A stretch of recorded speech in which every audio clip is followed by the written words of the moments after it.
मेरा एक कॉन्ट्रैक्ट था एक आइस कोल्ड फीमेल सीईओ के साथ। मैं उसे क्वालिटी जीन्स देता था, वो मुझे 5 मिलियन देती थी। जैसे ही बेबी पैदा होता हम बराबर और मैं निकल जाता। लेकिन जो मैंने एक्सपेक्ट नहीं किया था वो ये कि मैं थोड़ा ज्यादा ही टैलेंटेड निकला। वो ट्विंस से प्रेग्नेंट हो गई। जब डिलीवरी रूम के बाहर सब लोग पैनिक में इधर उधर भाग रहे थे, मैंने छोटे ट्विन को उठाया जिसका क्राई वीक था और पैसे लेकर भाग गया। 6 साल तक मैं गाँव में मुर्गियां पालता रहा, सब्जी उगाता रहा और अपने बेटे को आराम से बड़ा किया। फिर एक दिन मैं अपने बेटे के साथ शहर गया अपनी 3 व्हीलर में सब्जी बेचने, और एक लग्जरी कार मेरे सामने आकर रुकी। उसमें से एक छोटा लड़का सूट टाई में बाहर आया। वो बिल्कुल मेरे बेटे जैसा लग रहा था। मेरे बेटे ने बोला, डैड आपने कब चुपके से शहर में एक और बच्चा कर लिया? मेरा बेटा जियामिनो पूरी आवाज में बिना शर्म के ये बोल रहा था। उस वक्त मार्केट के सारे आंटीज और अंकल्स एक साथ मेरी तरफ देखने लगे। मेरा काम खत्म। मेरा दिमाग ब्लैंक हो गया और मेरे हाथ का गो भी लगभग गिर गया। पसीना मेरे कपट्टी से बहने लगा। मैंने कभी नहीं सोचा था कि 6 साल की शान जिंदगी ऐसे खत्म होगी। जो छोटा लड़का कार से उतारा था वो छोटे सूट और बोटाई में था। बिल्कुल छोटा सीईओ लग रहा था। वो हमें शौक के साथ देख रहा था, लेकिन उसमें क्यूरियोसिटी भी थी। फिर उसके पीछे कार का दूर दोबारा खुला। पहले एक लंबी टांग ब्लैक स्टॉकिंग में बाहर आई, फिर वो चेहरा जो मेरी यादों में बसा हुआ था, जो मुझे नाइटमेयर्स में जगाता था, शिन बिंक। 6 साल में वो जरा भी नहीं बदली। चेहरा ठंडा,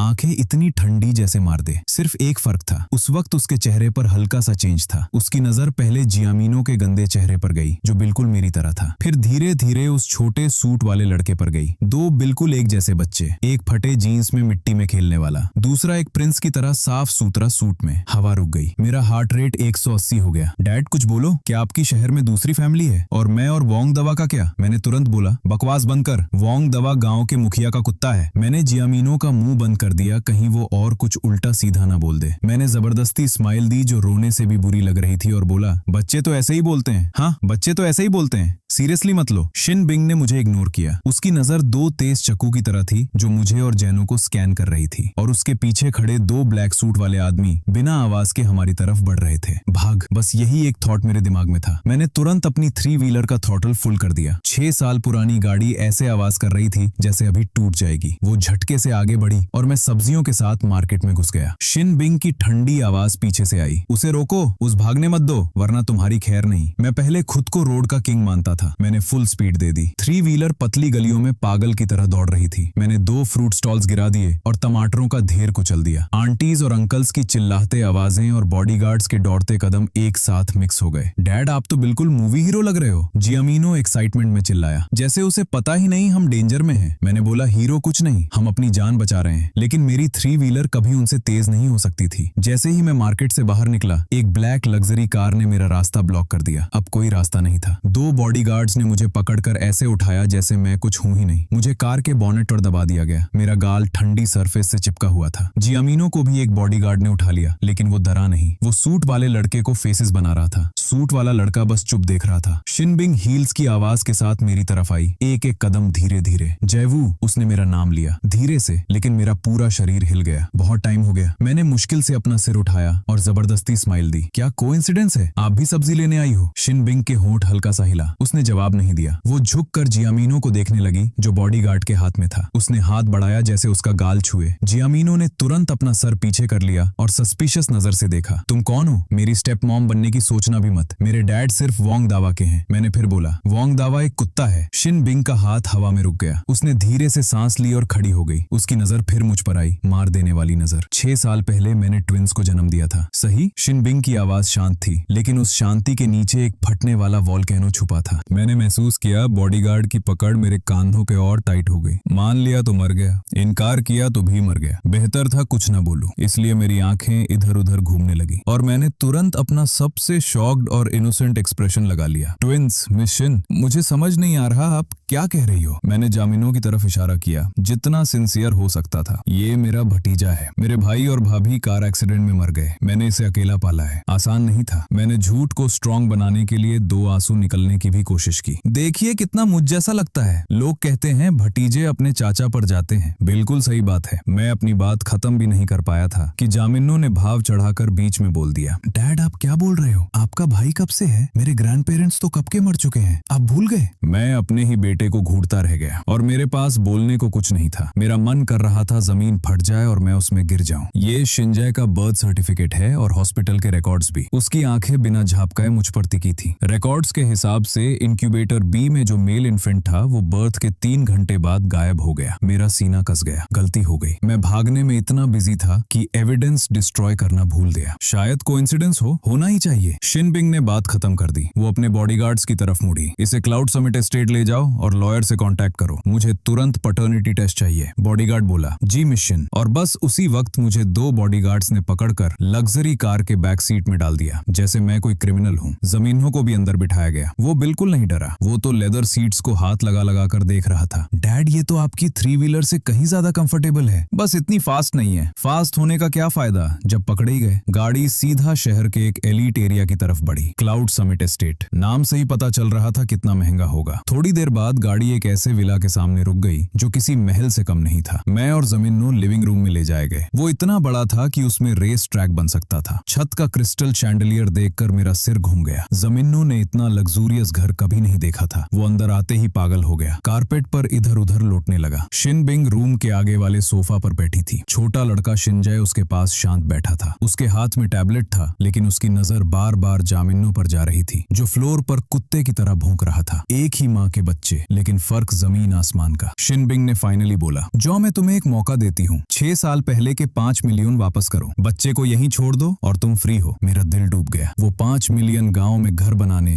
जमीन लेने, मुर्गे पालने और 6 साल के खर्च में लग चुका था। कुछ भी नहीं बचा था। लेकिन पैसे से भी बड़ा सवाल था, वो मुझे जामिन्नो छोड़ने को कह रही थी। मैं कैसे मान लेता। मैंने अपने बेटे को देखा जो कारपेट पर दौड़ रहा था, बिना किसी टेंशन के हंस रहा था। वो मेरा बेटा था जिसे मैंने 6 साल तक पाला था। मैंने गहरी सांस ली और पहली बार सीधा शिनबिंग की आंखों में देखा। मिस शिन, मैं पैसे वापस करने का रास्ता ढूंढ लूंगा, लेकिन जामिन्नो मेरा बेटा है, मैं उसे नहीं दे सकता। मेरा बेटा? जैसे उसने सबसे फनी बात सुन ली हो। कॉन्ट्रैक्ट मत भूलो, तुम सिर्फ एक जीन डोनर थे। मैंने अपनी गर्दन सीधी की और जवाब दिया, कॉन्ट्रैक्ट में ट्विंस का कुछ नहीं लिखा था, और जब वो पैदा हुआ था तो बहुत वीक था। डॉक्टर ने भी कहा था शायद वो बच न पाए। मैं उसे गांव ले गया, चावल की खीर चम्मच से खिला खिला कर उसे बचाया। ये सच था, वो टाइम से पहले पैदा हुआ था। जामिन्नो बहुत छोटा और कमजोर था और उसकी आवाज बिल्ली से भी हल्की थी। मैं उसे पैसे के लिए ले गया था, और इसलिए भी क्योंकि मुझे डर था ये ठंडी औरत उसका ध्यान नहीं रखेगी। ये सुनकर शिनबिंग के चेहरे पर कुछ बदला, लेकिन तुरंत वापस ठंडा हो गया। मुझे प्रोसेस से फर्क नहीं पड़ता, रिजल्ट से पड़ता है, और रिजल्ट ये है कि तुमने मेरा पैसा और मेरा बेटा चुरा लिया। वो खड़ी हो गई और मुझे देखकर बोली, टेस्ट रिजल्ट्स आने तक तुम दोनों कहीं नहीं जा रहे, वरना मैं तुम्हें असली डिस्पेयर दिखाऊंगी। कैसल में पहले दिन ही मुझे रिच लोगों की बोरिंग लाइफ का टेस्ट मिल गया। शिनबिंग ने मेरे और जामिन्नो के लिए एक गेस्ट रूम तैयार करवाया। वो रूम मेरे गांव के पूरे घर से बड़ा था। उसमें अपना बाथरूम, वॉक इन वार्डरोब और एक टेरेस था जहां से पूरा गोल्फ कोर्स दिखता था। जमिन्नो खुशी से पागल था। किंग साइज बेड पर उछल कूद कर रहा था। वो महंगा डुवे को ट्रैम्पोलिन की तरह उसे कर रहा था। उसने बोला, क्या हम यही रहेंगे अब? अगर हाँ तो ये तो कमाल है। ये ओल्ड वैंग के पिगस्टाई से भी बड़ा है। मैं चुप हो गया। क्या वो कोई बेटर एग्जाम्पल नहीं दे सकता था? मैं इतना खुश नहीं था जितना वो था। मैंने दूर खोलने की कोशिश की, वो हिला तक नहीं। बाहर 2 ब्लैक सूट वाले आदमी खड़े थे, बिल्कुल पत्थर की मूर्तियों जैसे। विंडोज में रिस्ट्रिक्टर्स लगे थे, बस थोड़ा सा ही खुलते थे। शिनबिंग ने मुझे सच में क्रिमिनल की तरह बंद कर दिया था। वक्त गुजारता गया, minute by minute, second by second. Lunch time आ गया। एक मेड हमें डाइनिंग रूम ले गई। लंबी डाइनिंग टेबल पे हर तरह का खाना लगा था। Western food, Chinese food, Japanese food, सब कुछ। शिनबिंग हेड पे बैठी थी। शिंजय उसके लेफ्ट में शांत बैठकर नाइफ फोक से स्टेक कट कर रहा था। मैं और जमीनो उनके सामने बैठे थे। जमीनो ने कभी ऐसा कुछ नहीं देखा था। उसने एक पूरा ऑस्ट्रेलियन लॉबस्टर उठाया और सीधा मुंह में डालने लगा। मैंने तुरंत रोक दिया, रखो इसे, हाथ से तोड़ तोड़ कर खाना शर्म की बात है। ये बोलते हुए मैंने यूटेंसिल्स उठाए और उसके लिए लॉबस्टर तोड़कर उसकी प्लेट में रख दिया। जमीनो मुस्कुराया, थैंक यू डैड। उसने फोक उठाया, एक पीस उठाया, लेकिन खाया नहीं। वो सीधा मेरे मुंह के पास ले आया। डैड पहले खाते हैं। मेरा दिल पिघल गया। ये बच्चा कितना समझदार है। मैंने मुंह खोला और खा लिया। टेबल के उस पार शिनबिंग के हाथ रुक गए। वो हमें देख रही थी। उसका एक्सप्रेशन समझ नहीं आ रहा था। शिंजाय ने भी खाना रोक दिया और चुपचाप देखने लगा। शिनबिंग ने खांसी और चुप तोड़ दी। उसकी आवाज में कोई बहस की जगह नहीं थी। जमीनो, आज से तुम प्रॉपर मैनर सीखोगे। टेबल पे चिल्लाना नहीं, हाथ से खाना नहीं, नाइफ फोर्क यूज करना सीखो, समझे? जमीनो ने मुंह में खाना भर के पूछा, मैनर्स क्या होता है, खा सकते हैं क्या? शिनबिंग का चेहरा सख्त हो गया। उसने कहा, शिंज, यूसे दिखाओ। शिंजय ने अपने यूटेंसिल्स रखे और नए सेट जमीनो को दिए। धीरे से बोला, ऐसे पकड़ते हैं। जमीनो ने कॉपी करने की कोशिश की, लेकिन एक जोर की आवाज के साथ फॉर्क जमीन पर गिर गया। वो उसे उठाने झुका और सीधा टेबल के कोने से सर टकरा गया। वो चीखा और पूरा डाइनिंग रूम हिल गया। मैं मेड की हालत देखकर और शिनबिंग का चेहरा और डार्क होता देखकर अंदर ही अंदर खुश हो गया। सही है,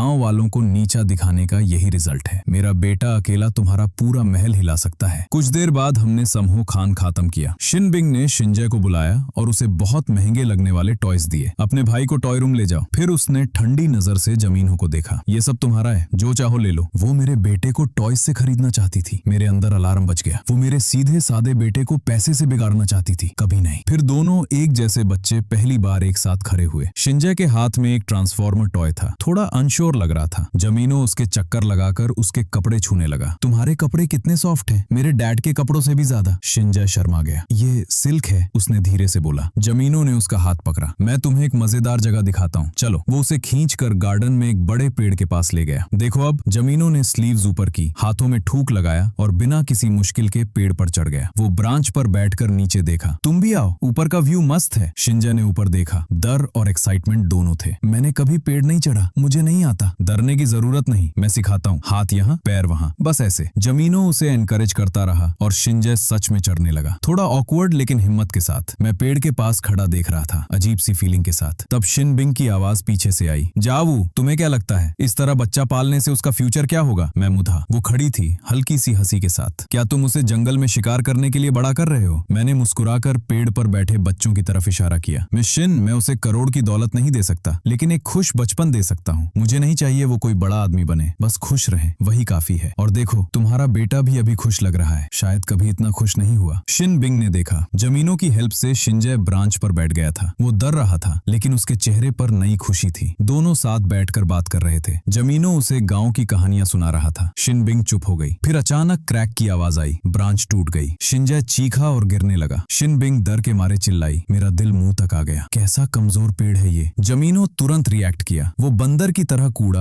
और शिंजे को पकड़ लिया। डर मत, मुझे पकड़ लो। जमीनों ने पूरी ताकत लगाई उसे बचाने के लिए, लेकिन दोनों गिर गए। अच्छा हुआ ब्रांच ज्यादा ऊपर नहीं थी। दोनों नीचे घस में गिरकर उलझ गए। मैं और शिनबिंग दोनों भागकर उनके पास गए। उसने शिंजे को पकड़कर जोर से गले लगा लिया। तुम ठीक हो? कहीं चोट तो नहीं लगी? वो उसे सर से पैर तक चेक कर रही थी। उसकी आंखें लाल हो गई थी। मैंने जल्दी से अपने बेटे को उठाया। जमीनों बोला, डैड मेरा पिछवाड़ा 8 टुकड़ों में टूट गया, लेकिन तुरंत शिंज की तरफ मुड़कर बोला, ओए छोटे सूट वाले, तू ठीक है? शिंजे अभी भी कह रहा था। उसने सर हिला दिया। फिर उसने धीरे से कहा, थैंक यू, वरना मैं बहुत बुरी तरह गिर जाता। ये पहली बार था जब उसने खुद जमीनों से बात की। शिनबिंग ने चेक कर लिया कि बस उसकी कोहनी थोड़ी सी छिल गई है। उसने धीरे से सांस ली, लेकिन तुरंत अपना गुस्सा मुझ पर निकाल दिया। जाओ, तुम इसे खुश बचपन कहते हो? मेरे बेटे को इतनी डेंजरस चीज में घसीटना। अगर आज मेरे बेटे को कुछ हो जाता तो मैं तुम्हें जिंदगी भर जेल में डाल देती। ये औरत बिल्कुल ही अनरीजनेबल थी। मैं कुछ बोलता उससे पहले ही जमीनों आगे आया और गुस्से से बोला, इसका मेरे डैड से कोई लेना देना नहीं है। मैं ही उसे पेड़ पर चढ़ने ले गया था। एक असली आदमी छोटी सी गिरने पर नहीं रोता। देखो, मैं रोज गिरता हूँ और मुझे कुछ नहीं होता। उसने अपना छोटा सा सीना फुला लिया और मेरे सामने खड़ा हो गया जैसे छोटा सा मुर्गा, और मैंने उसे बचाया भी है। आपको मुझे थैंक यू बोलना चाहिए। ये सुनकर शिनबिंग चुप हो गई। वो इस लड़के को देख रही थी जो उसके बेटे जैसा लगता था, लेकिन बिल्कुल अलग था। इस बार उसके पास बोलने को कुछ नहीं था। मॉम, ये उनकी गलती नहीं है, मैं खुद चढ़ना चाहता था। शिनबिंग का चेहरा बदल गया। शायद पहली बार उसके दोनों बेटे एक साथ उसके अगेंस्ट गए थे। उसने ठंडी सांस ली, शिंजे को उठाया और बिना पीछे देखे अंदर चली गई। मैं झुककर जमीनों के बाल घुमाने लगा। आज तुम बहुत ब्रेव थे, तुमने मुझे भी प्रोटेक्ट कर लिया। जमीनों ने गर्व से बोला, मैं आपका बेटा हूँ, ब्रेव होना मेरा काम है। ऊपर से लग रहा था मैं हार गया, लेकिन मुझे पता था मैंने दोनों बच्चों के दिल में एक बीज डाल दिया है। शाम को शिनबिंग ने पैसे की पावर से स्कोर इक्वल करने की कोशिश की। उसने मैथ से जमीनों के रूम में एक पूरा रूम भर टॉयज भिजवा दिए। रिमोट कार्स, लेगो कैसल्स, लिमिटेड एडिशन फिगर्स, सब एक पहाड़ की तरह लगे हुए थे। ये सब तुम्हारे लिए है। शिनबिंग दरवाजे पर खड़ी थी। अच्छा बिहेव करो तो और मिलेगा। ये लो, कैपिटलिज्म का अटैक शुरू। मैं जमीनों को देख रहा था। वो काफी देर टॉयज में खोजा, फिर सबसे सस्ती प्लास्टिक वाटर गन उठाई और बोला, डैड मुझे ये पसंद है, क्या मैं इससे खेल सकता हूँ? मैं मुस्कुराया, हाँ बिल्कुल। वो तुरंत खुश होकर छत पर पानी छिड़कने लगा। थकने के बाद मेरे पास आया और बोला, डैड एक स्टोरी सुनाओ, कैसे आपने वाइल्ड बोर को भगाया? मैंने कभी बोर नहीं भगाया, वो मुझे 3 किलोमीटर तक भगाता रहा। मैंने गला साफ किया और एक फेक स्टोरी शुरू कर दी। जमीनों मजा लेकर सुनता रहा और मेरी बाहों में सो गया। मैंने उसे ध्यान से बेड पर लिटा दिया। जब मैं मुड़ा तो शिनबिंग अभी भी दरवाजे पर खड़ी थी। उसकी नजर उन महंगे टॉयज पर गई जो जमीनों ने छुए तक नहीं। फिर उसने मेरे बेटे को देखा जो चैन से सो रहा था। उसके चेहरे पर एक अजीब सी फीलिंग थी जो मैं समझ नहीं पाया। मैं उसके पास गया और धीरे से बोला,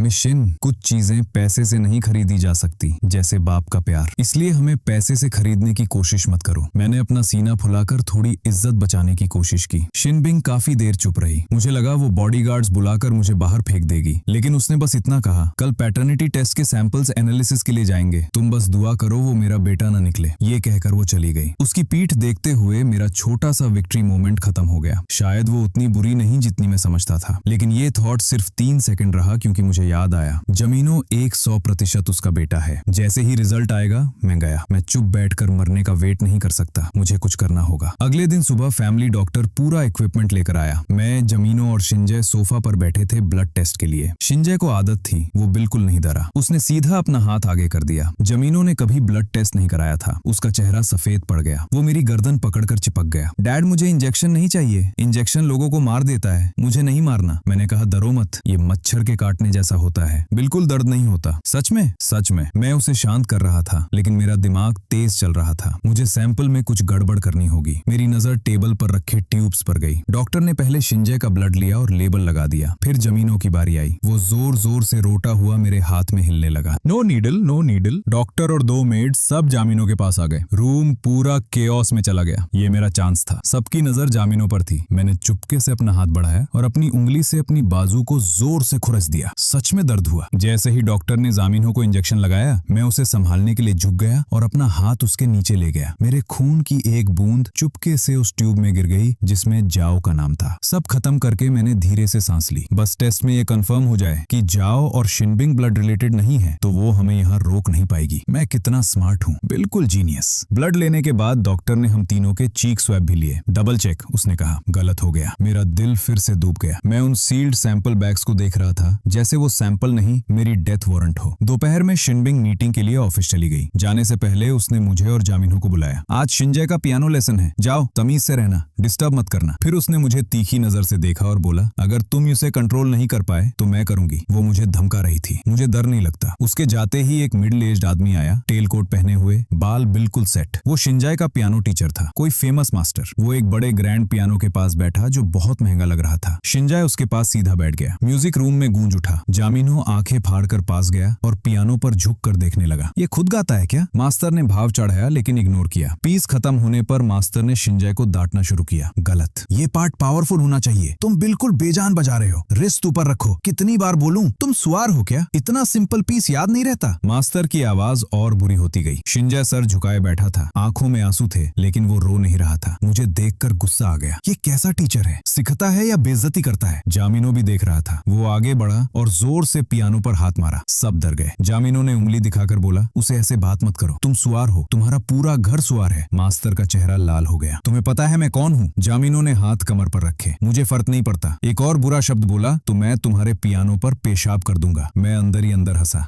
मेरा बेटा किसी से नहीं डरता। मास्टर का गुस्सा फट रहा था। उसने मेरी तरफ इशारा किया। ये तुम्हारा बेटा है? बिल्कुल तमीज नहीं। मैं आराम से उसके पास गया और जामिनो को पीछे किया। मेरे बेटे की जुबान थोड़ी कड़क है, लेकिन वो गलत नहीं है। मैंने शिंजय की तरफ देखा। बच्चे को सिखाया जाता है, डांटा नहीं। तुम्हारा तरीका उसका कॉन्फिडेंस तोड़ रहा है। इसका क्या फायदा? मास्टर ने मुझे तुच्छ समझा। तुम जैसे गांव वाले को आर्ट के बारे में क्या पता? मैंने मुस्कुराकर कहा, शायद नहीं, लेकिन इतना पता है कि म्यूजिक लोगों के लिए होता है। अगर म्यूजिक लोगों को दुख दे तो वो बेकार है। मैं पियानो के पास गया, स्लीव्स ऊपर की और बैठ गया। पियानो ही तो है, मैं भी बजा लेता हूँ। सब मुझे देख रहे थे। मैंने गहरी सांस ली और अपनी पुरानी प्रैक्टिस याद की जो मैंने यूनिवर्सिटी में की थी। फिर मैंने एक बच्चों का गाना बजाया पूरे इमोशन के साथ। जब खत्म हुआ तो रूम में सन्नाटा था। मास्टर का मुंह खुला रह गया। शिंजय की आंखें चमक रही थी। जामिनो क्लैप कर रहा था और गा रहा था। लगता है मैं अच्छा बजा लेता हूँ। मैं खड़ा हुआ और मास्टर की तरफ देखा। अब थोड़ा पैशन समझ आया? मास्टर कुछ बोल नहीं पाया। फिर गुस्से में बोला, ये सब बकवास है, और वहां से निकल गया। जाते हुए बोला, मैं मिस शिन को सब बताऊंगा। मैं बोला, बता दो, मुझे कोई डर नहीं। जैसे ही वो गया, शिंजय मेरे पास आया। अंकल आप बहुत अच्छा बजाते हो। मैंने कहा, चाहते हो सीखना? मैं सिखाऊंगा। वो खुश हो गया और फिर पूरा दिन हमने वही गाना बजाया। जामिनो गाता और नचता रहा, मैं पियानो बजाता रहा, शिंजय क्लैप करता रहा। बस 3 लोग और पूरी खुशी। शाम को जब शिनबिंग थक कर घर आई, उसने ये सब देखा। वो दरवाजे पर खड़ी 3 लोगों को हंसकर एंजॉय करते देख रही थी। 2 बच्चे और एक बड़ा आदमी बिल्कुल नेचुरली साथ में घुल मिल रहे थे। वो गुस्सा होना ही भूल गई। शिंजय ने सबसे पहले उसे देखा। मॉम आप आ गई। वो भाग कर उसके पास गया। अंकल ने मुझे आज पियानो सिखाया, बहुत मजा आया। ये सुनकर शिनबिंग रुक गई। पहली बार उसने शिंजय को ऐसे हंसते देखा था। उसकी नजर शिंजय से हटी और मुझ पर आके रुक गई। उसकी आंखों में अब सिर्फ ठंड नहीं थी, कुछ और भी था, जैसे वो समझने की कोशिश कर रही हो। हो, क्या बर्फ पिघल रही थी? मैंने उसे हल्का सा स्मग स्माइल दिया, लेकिन अगले ही सेकंड उसका फोन बज गया। उसने कॉल उठाया, कुछ सुना और उसका चेहरा तुरंत बदल गया। क्या? उसने मास्टर को भगा दिया और पूरा दिन बच्चों के गाने बजाता रहा। ठीक है, समझ गई। उसने फोन काट दिया और मुझे देखा। जो हल्का सा सॉफ्टनेस था वो तुरंत गायब हो गया। जा, वो तुम सच में कमाल हो, मैंने मुस्कुरा कर कहा। इतना भी नहीं, बस टॉप 3 में आता हूँ दुनिया में। शिनबिंग ने गहरी सांस ली और अपना गुस्सा कंट्रोल किया। कल शिंजाई के स्कूल में पेरेंट चाइल्ड स्पोर्ट्स डे है, तुम जमीनों के साथ आओगे? क्या? मैं क्यों जाऊं? मैं उसकी माँ हूँ, तुम उसके दूसरे गार्डियन के रूप में आओगे। शायद उसे फादर बोलना मुश्किल लग रहा था। फिर बोली, सबसे जरूरी बात, कोई सीन मत बनाना। अगर बनाया तो तुम्हें पता है क्या होगा? एक थप्पड़ के बाद दूसरा बड़ा थप्पड़। एक इलीट स्कूल में स्पोर्ट्स डे, मतलब गांव के मुर्जे को शहर के मुरों के बीच छोड़ देना। मैं ऑलरेडी सोच रहा था कल कितनी ऑकवर्ड सिचुएशन होगी। अगले दिन हम 4 लोग 2 गाड़ियों में रॉयल किंडरगार्टन पहुंचे। गेट पर लग्जरी कार्स लगी थी। हर पेरेंट ऐसे ड्रेस था जैसे रेड कारपेट पर चल रहा हो। जैसे ही शिनबिंग गाड़ी से उतरी, सबकी नजर उस पर चली गई और मैं उसके पीछे ऐसे चल रहा था जैसे उस पर डिपेंड करता हूँ। जमीनों और शिंजे हाथ पकड़कर सब देख रहे थे। स्पोर्ट्स डे शुरू हुआ। पहला इवेंट पैर रेस था। 3 टीम्स थी, मैं और जमीनों एक टीम, शिनबिंग और शिंजे दूसरी। डैड चलो, हम फर्स्ट आएंगे। मैंने शिनबिंग के एक्सपेंसिव शूज देखे और अपने सस्ते शूज देखे। थोड़ा कॉन्फिडेंस हिल गया। गन चली और हम दौड़ पड़े। मैं और जमीनों परफेक्ट सिंक में थे और लीड ले ली। फिनिश लाइन पास ही थी। तभी साइड लेन में एक फादर गिर गया और सीधा शिनबिंग और शिंज की तरफ गिरा। मैंने जोर से चिल्लाया, संभल के। मैं तुरंत रोप छोड़कर आगे कूदा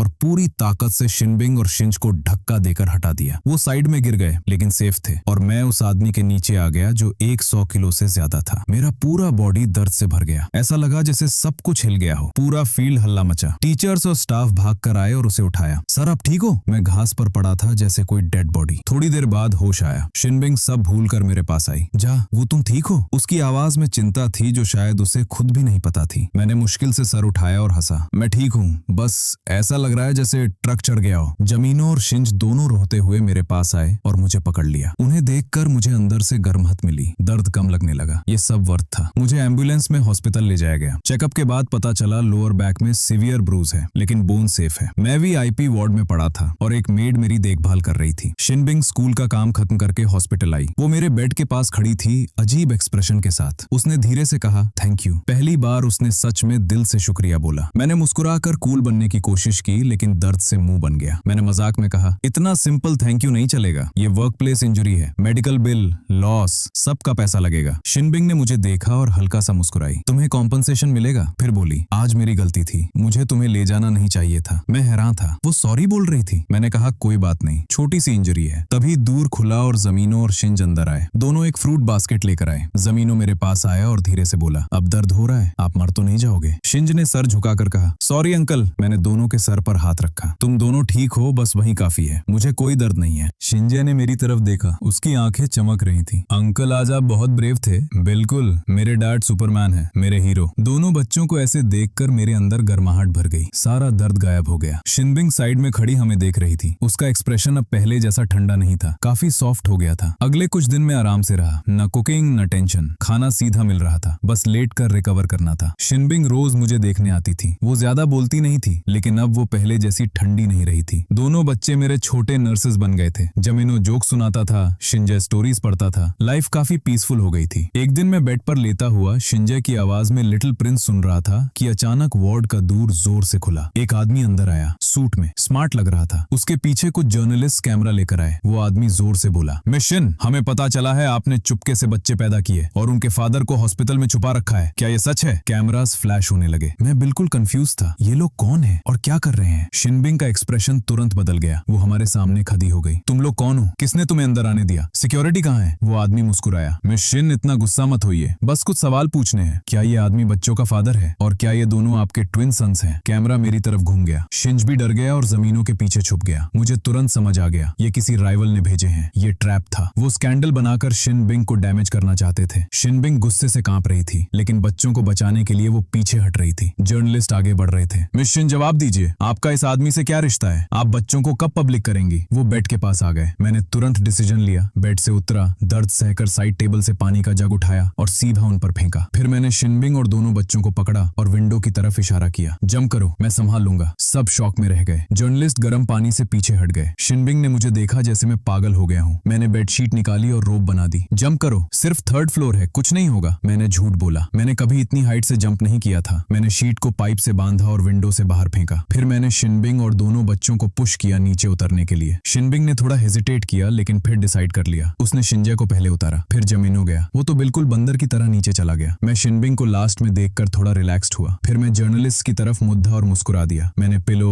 फ्रूट बास्केट सब उन पर फेंका। आओ दिखाता हूँ गाँव वाला क्या करता है। थोड़ा केओस क्रिएट करके मैं भी विंडो से जंप कर गया। इस बार लैंडिंग बिल्कुल अच्छी नहीं हुई। पहले से इंजर्ड बैक और ज्यादा हर्ट हो गई। शिनबिंग तुरंत मेरे पास आई और मुझे उठाया। तुम पागल हो क्या? उसकी आंखें लाल थीं। शायद वो मेरी चिंता कर रही थी। मैंने बोला बाद में बात करना, अभी चलो वरना वो पीछे आ जाएंगे। मैं एक पैर पर लंगड़ाते हुए शिनबिंग के सहारे हॉस्पिटल से भागा। दोनों बच्चे साथ थे। क्लाउड समिट वापस आकर सब शॉक में थे। शिनबिंग ने तुरंत पीआर को कॉल किया और मैं बेड पर गिर गया। अब सच में हिल नहीं पा रहा था। जमीनो और शिंज मेरे पास खड़े थे। डैड आप मर तो नहीं जाओगे? मेरे पास जवाब नहीं था। थोड़ी देर बाद शिनबिंग रूम में आई और सबको बाहर भेज दिया। सिर्फ हम दोनों थे। जावू, तुमने आज जो किया वो क्यों किया? मैंने बोला कोई खास वजह नहीं, सेल्फ डिफेंस। तुम जानते हो मैं क्या पूछ रही हूँ। वो मेरे पास बैठ गई। तुम हमें छोड़ सकते थे, फिर रिस्क क्यों लिया? मैंने उसे देखा। वो अब सीईओ नहीं लग रही थी, बस एक नॉर्मल ठक्की हुई औरत थी। मैं कुछ देर चुप रहा, फिर बोला मैंने तुम्हें बचाने के लिए नहीं किया। उसकी आंखों में कुछ टूट गया। मैंने अपने बच्चों के लिए किया। जमीनो मेरा बेटा है, शिंज भी मेरा बेटा है, दोनों भाई हैं। मैं किसी को हर्ट होते नहीं देख सकता। फिर मैंने मुस्कुराकर बोला और तुम उनकी माँ हो, मैं कैसे देख सकता हूँ कोई तुम्हें तंग करे? शिनबिंग चुप हो गई। वो मुझे काफी देर तक देखती रही। फिर उसने सिर झुका लिया और उसके कंधे हिलने लगे। मैंने देखा उसकी आंख से एक आंसू गिरा। वो रो रही थी। मैं घबरा गया। मैं उठने की कोशिश करते हुए बोला हे प्लीज मत रो। मैं बस ऐसे ही बोल रहा था। मैं हमेशा बिना सोचे बोल देता हूँ। तुम जानती हो ना मैं कैसा हूँ। मैं उसे कंसोल करने लगा और मेरी बैक फिर से हर्ट हो गई। मत हिलो। उसने सार उठाया। उसका चेहरा फिर से काम था लेकिन आंखें अभी भी हल्की सी लाल थी। उसने हाथ बढ़ाकर मेरे माथे से बाल हटाए। उसकी उंगलियां ठंडी थीं लेकिन जैसे ही उन्होंने मेरी स्किन को टच किया एक करंट सा फील हुआ। मेरा दिल तेज धड़कने लगा। जू, कल पैटर्निटी टेस्ट का रिजल्ट आ जाएगा। मेरा दिल डूब गया। जिस बात से डर रहा था वो आ गई थी। अगर रिजल्ट ने कंफर्म कर दिया कि दोनों तुम्हारे बेटे हैं तो तुम क्या करोगे? मैंने मुंह खोला लेकिन कुछ बोल नहीं पाया। मैं क्या करता मुझे खुद नहीं पता था। मैं एक बार भाग चुका था। जामिनो को देना मेरे लिए पॉसिबल नहीं था। रूम में लंबी खामोशी छा गई। तभी बाहर से जाओ की आवाज आई। ये सब तुम्हारी वजह से हुआ। तुमने मेरे डैड को हर्ट किया। मैंने नहीं किया, वो बुरे लोग थे। नहीं तुम थी। दोनों बच्चों की बहस सुनकर मैं और शिनबिंग एक दूसरे को देखकर हल्का सा मुस्कुरा दिए। शायद सब इतना बुरा नहीं था। अगले दिन सुबह मुझे जोर से हिलाकर उठाया गया। डैड देखो। जमीनो मेरे सामने एक एनवेलप हिला रहा था। Test result. मेरा दिल पेट में गिर गया। जजमेंट डे आ गया था। मैंने कांपते हाथों से एनवेलप लिया। वो बहुत हेवी लग रहा था। शिनबिंग मेरे पास खड़ी थी। उसका चेहरा पढ़ना मुश्किल था। दोनों बच्चे टेंशन में मुझे देख रहे थे। मैंने गहरी सांस ली और एनवेलप फाड़ दिया। अंदर कई पेजेस थे टेक्निकल लैंग्वेज के। मैंने सीधा लास्ट पेज देखा। डीएनए एनालिसिस के हिसाब से जू और जामिनो के बीच कोई बायोलॉजिकल रिलेशन नहीं है। क्या? मैंने शॉक में सर उठाया। दोबारा पढ़ा। सब क्लियर लिखा था। मेरा और जामिनो का कोई खून का रिश्ता नहीं। ये कैसे हो सकता है? तब मुझे याद आया जब मैंने अपनी उंगली काटी थी। शायद उस वक्त जो खून गिरा था वो। मैंने तुरंत शिनबिंग की तरफ देखा। क्या उसने भी कुछ किया था? शिनबिंग ने मेरी तरफ देखा। उसका चेहरा बिल्कुल काम था। जैसे तुम चाहते थे जू, वो तुम्हारा बेटा नहीं है। मेरा दिमाग ब्लैंक हो गया। मेरा बेटा नहीं तो फिर किसका बेटा है? मैं कुछ सोच भी नहीं पाया था कि शिनबिंग ने एक और डॉक्यूमेंट निकाला। ये अलग टेस्ट है। उसने मुझे दिया। मैंने देखा। ये शिनबिंग और जाओ का पैटर्निटी टेस्ट था। रिजल्ट ने कंफर्म किया कि शिनबिंग जामिनो की बायोलॉजिकल मदर है। तो अब क्या कहोगे? शिनबिंग ने मुझे देखा। उसकी आंखें फिर से ठंडी हो गईं। तुमने मुझे 6 साल तक धोखा दिया। तुमने मेरे बेटे को मुझसे 6 साल दूर रखा। जयवू, काफी क्रूअल हो तुम। मैं कुछ बोल नहीं पाया। मैंने उसे धोखा दिया था। मैंने जमीनो की तरफ देखा जो कंफ्यूज खड़ा था। उसे कुछ समझ नहीं आ रहा था। शिंजे ने शिनबिंग का हाथ पकड़ा। मॉम, इसका क्या मतलब है? क्या अंकल ही जाओ के डैड नहीं है? शिनबिंग ने जवाब नहीं दिया। वो मेरे पास आई और एक कॉन्ट्रैक्ट बेड पर रख दिया। जयवू, हमारे बीच जो भी था और तुमने हमें एक बार बचाया, इसलिए मैं तुम्हें एक लास्ट चांस दे रही हूँ। ये 10 मिलियन लो और हमेशा के लिए हमारी जिंदगी से चले जाओ। कभी बच्चों के सामने मत आना। 10 मिलियन जो उसने 6 साल पहले दिया था उसका डबल। इतना पैसा किसी भी सिटी में आराम से जीने के लिए काफी था। मैंने कॉन्ट्रैक्ट देखा, फिर जमीनों को देखा जो बिल्कुल लॉस्ट खड़ा था। 6 साल की यादें एक फिल्म की तरह चलने लगी। जब उसने पहली बार मुझे डैड बोला, उसके पहले स्टेप्स, उसके बीमार होने पर रात भर जागना, उसकी शरारतों पर लोगों से माफी मांगना, उसका अपनी कैंडी छुपकर मेरे पॉकेट में डाल देना। मैंने उसे एक हेल्पलेस बेबी से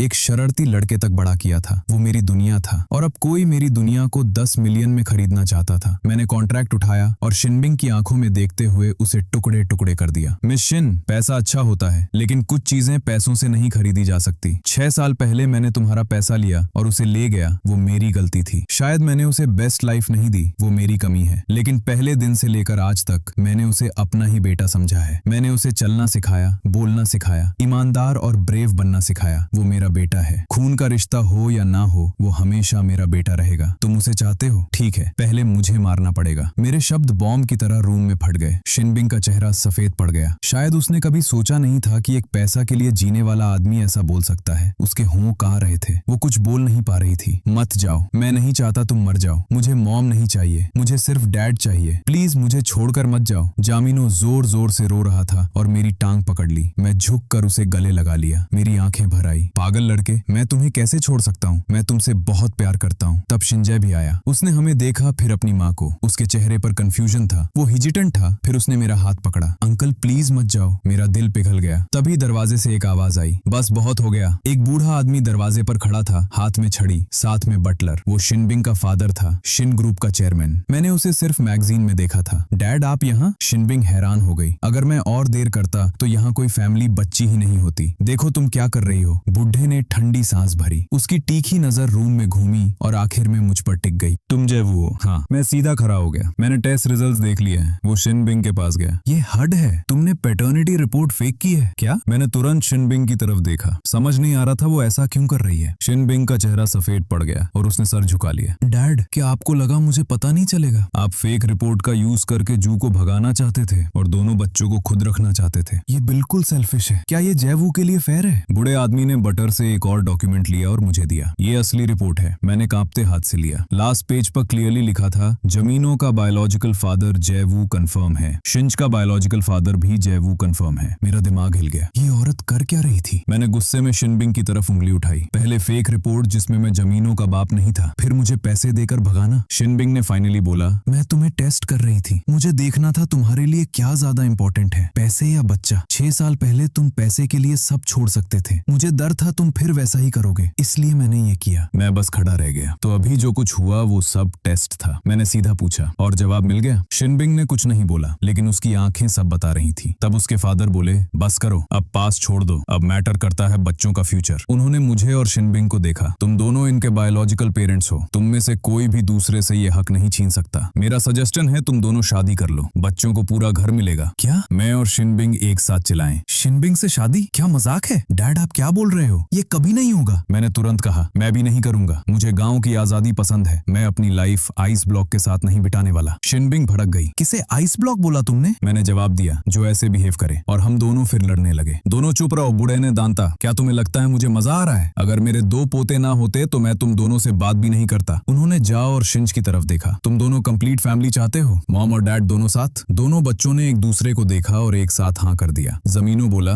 मुझे मॉम और डैड दोनों साथ चाहिए। शिंजाय ने धीरे से कहा, मुझे भी। हम दोनों को बच्चों ने बेच दिया। अब हमारे पास कहने को कुछ नहीं था। मिस्टर शिन सीनियर ने हमें बोलने का मौका ही नहीं दिया। बच्चों के लिए और मीडिया को चुप कराने के लिए। तुम दोनों शादी करोगे? ये कॉन्ट्रैक्ट मैरिज होगी। अलग रूम्स होंगे। एक दूसरे के काम में इंटरफियर नहीं करोगे। बच्चे बड़े हो जाएं तो डिवोर्स ले लेना। मैं और शिनबिंग एक दूसरे को देखे। दोनों को हेजिटेशन था, लेकिन ये बेस्ट ऑप्शन था। मैं तुम्हें एक दिन देता हूँ सोचने के लिए, बूढ़े ने कहा और निकल गए। रूम में सिर्फ हम 4 रह गए। एटमॉस्फियर ऑकवर्ड था। मैंने पहले बोला, मिस शिन आप क्या सोचती हो? शिनबिंग ने साइड ग्लांस दिया। अभी भी आइस ब्लॉक वाली बात से इरिटेट थी। बच्चों के लिए मुझे कोई प्रॉब्लम नहीं है। उन्हें पूरा घर चाहिए। मैंने सिर हिला दिया। ठीक है, मुझे भी नहीं। और बस इतनी आसानी से हमारी शादी फिक्स हो गई। 3 दिन बाद हम रजिस्ट्री ऑफिस गए और मैरिज सर्टिफिकेट ले लिया। रेड सर्टिफिकेट हाथ में पकड़कर मुझे लगा मैं सपना देख रहा हूँ। 6 साल पहले पैसे के लिए खुद को बेचा, अब अपने बेटे के लिए। लाइफ काफी ड्रामेटिक है। नई फैमिली सेलिब्रेट करने के लिए मैंने कुकिंग का डिसीजन लिया। मैंने शेफ्स को मना कर दिया और खुद किचन संभाली। जमीनो भागते हुए आया। डैड क्या बना रहे हो? मेरा special dish clay pot chicken. मैंने गांव से लाया बड़ा मुर्गा निकाला और बनाना शुरू किया। शिंजय और शिनबिंग ने ऐसा कभी नहीं देखा था, इसलिए दूर खड़े थे। आधे घंटे बाद स्मेल पूरे घर में फैल गई। मैं गरम गरम पॉट टेबल पर लाया। कॉर्न ब्रेड साइड में लगा हुआ था। आओ टेस्ट करो। जमीनों ने तुरंत कॉर्न ब्रेड ली और ब्रथ में डिप करके खा लिया। ये अमेजिंग है। डैड का खाना सबसे बेस्ट है। मैंने शिंजय के बोल में चिकन लेग डाला। तुम भी खाओ। उसने बीट ली और उसकी आंखें चमक गई। बहुत टेस्टी है। मैंने शिनबिंग की तरफ देखा। मिस शिन आप भी ट्राई करो। शिनबिंग ने हेजिटेट किया, फिर चॉपस्टिक्स उठाई और एक पीस लिया। जैसे ही खाया वो फ्रीज हो गई। मैंने पूछा कैसा है? वो कुछ नहीं बोली, बस और खाने लगी। आखिर में आधा पॉट उसने खत्म कर दिया। मुंह से ना, लेकिन बॉडी से हाँ। काफी एरोगेंट औरत है। डिनर के बाद हम चारों लिविंग रूम में टीवी देख रहे थे। थोड़ा ऑकवर्ड था। जमीनो और शिंज मेरे पास चिपक कर बात कर रहे थे। शिनबिंग साइड में मैगजीन लेकर बैठी थी, लेकिन बार बार हमें देख रही थी। टीवी पर पर कॉमेडी चल रही थी। हम तीन हंस रहे थे और धीरे धीरे शिनबिंग के होठों पर भी हल्की सी स्माइल आ गई। मूनलाइट उसके चेहरे पर पड़ी और मुझे लगा वो पहले जैसी ठंडी नहीं रही। कॉन्ट्रैक्ट मैरिज के बाद लाइफ इंटरेस्टिंग हो गई। मैं गांव का किसान से शिन ग्रुप की प्रेसिडेंट का हस्बैंड बन गया। मेरा मेन काम बच्चों का ख्याल रखना। शिनबिंग अब भी वर्कहॉलिक थी, लेकिन अब वो पहले से जल्दी घर आने लगी थी। वो पहले ऑफिस से सबसे लास्ट निकलने वाली होती थी, अब अननेसेसरी मीटिंग्स कैंसिल करके डिनर से पहले घर आ जाती थी, क्योंकि उसे पता था घर पर 3 लोग उसका वेट कर रहे हैं। और मैंने अपनी सेकंड करियर स्टार्ट कर दी, स्टे